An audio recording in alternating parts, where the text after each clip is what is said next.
When the woman walked into the local mechanic's garage, he smiled bigger. She looked like a nice person who just wanted him to check her car. He thought to himself that she would be an easy target while she was distracted. But his plan would go wrong the next day when something unexpected happened. When local car mechanic Jason Cole opened his shop that day, he had no idea his life was about to change a lot. He was working on some cars when an unknown woman walked into his garage. She asked Jason to check her car because it needed some minor maintenance. Jason nodded, and they went outside together. When Jason saw the woman's car for the first time, he was surprised. The woman was small, but her big fancy SUV was the opposite. A perfect target, he thought. Jason complimented her car, saying, "An Escalade? That's a nice ride." The woman smiled and said it just needed a checkup. Jason agreed and did a quick inspection. "You can pick it up at the end of the day. It probably won't cost much," he told her. Before the woman could leave, Jason needed to do one more thing. He left her waiting in his workshop while he wrote her a ticket for later. It was unnecessary paperwork, but Jason took his time to hide his sneaky grin. "This is a big score," he thought to himself. After giving the woman her receipt, she left the garage happy. She waved and smiled, then closed the door behind her. But Jason was the one who felt the happiest. This car was perfect for his scam, and he got to work right away. Jason checked the garage windows to see if the woman had left the premises, and when the coast was clear, he popped the hood of the SUV. A broad smile appeared on his face instantly. "This is even better than I thought it would be. I'm going to make so much money off this thing," Jason told himself. He had told the woman she could pick up her car at the end of the day, so to make his scam successful, he had to act quickly. Luckily, this wasn't Jason's first rodeo. The clever mechanic had swindled many consumers in the exact same way, making him a self-proclaimed expert. The garage doors opened again when the afternoon ended and dinner time came rolling around. The lady from earlier walked into Jason's workshop to pick up her ride. Jason put on his best friendly face and complimented the woman on the way she kept her car. It was in good shape. Jason guided the woman through his small maintenance work on her car. According to his list, he had changed the oil, shaved the brakes, and done some other minor things. And exactly as he had promised, the end result was a small bill that needed to be paid. It all seemed harmless to the unsuspecting woman. It all seemed harmless to the unsuspecting customer. The woman paid the final bill, and Jason handed her the keys to her car. He stood in the doorway of his workshop as the woman drove away from his property. A satisfied customer for now. Jason closed the door again, and in the heart of the workshop, he started laughing out loud. She had no idea. The clever mechanic Jason walked through a back door into a private car park behind his garage, which was fenced and hidden from the main road.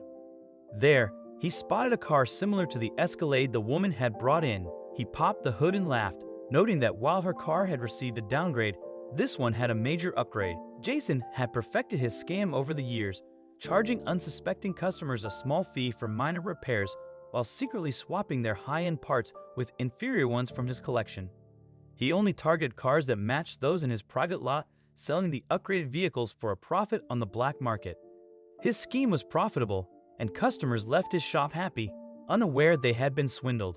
However, after a few weeks, the cheap parts would fail, and the woman would likely return to complain about her broken car, oblivious to what he had done. And if those customers accused him and pressed charges, no trace of evidence would ever be found. Jason's tuned-up Frankenstein cars sold fast. He made sure to install all stolen parts quickly, and he never got too greedy, so the vehicles wouldn't stay parked in his private lot for long. By the time the angry customers came knocking, the evidence of his theft would have been long sold. Jason was having a full-scale monologue with himself and having a great time doing so. He stated that most customers even came back afterward to have their broken parts fixed again.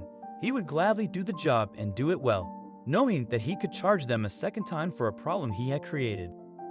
Jason didn't know that leaving this woman in her car alone was in his best interest, and by the time he figured that out, it was already too late. Jason went to sleep that night thinking that his scam had been a complete success, but it was actually the beginning of his downfall. When Jason woke up that morning, he was in for a huge surprise. He planned to make final adjustments to his Escalade and then list it online for a quick flip. He poured himself a cup of coffee and took a lap around the quiet shop floor. "Let's finish this thing," he spoke out loud. After the morning coffee ritual was completed, Jason walked to the back door so he could start on the Escalade. "Let's hear that brand new engine purr," he said, smiling. Jason opened the car's door and took a seat in his beautiful creation. The key was placed in the ignition and turned, but oddly enough, the car did not give the audible response Jason hoped for. He expected a loud roaring sound, the sound such a large engine should make, but instead, the car backfired a couple of times and refused to start altogether. Jason popped the hood, confused, but couldn't find anything wrong. He circled the car several times, wondering why it had worked perfectly fine yesterday. Something felt off, so he checked the other cars in his private lot, about 20 normal vehicles. To his surprise, none of them would start either. What the hell is going on? Everything was fine yesterday, Jason thought, feeling uneasy. He walked around his garage for 15 minutes, trying to figure it out. Then he noticed a small red light flickering in the corner of his workshop, something that definitely hadn't been there before. Jason inched closer and inspected what caused the light. He reached out his hand and pulled the device toward him.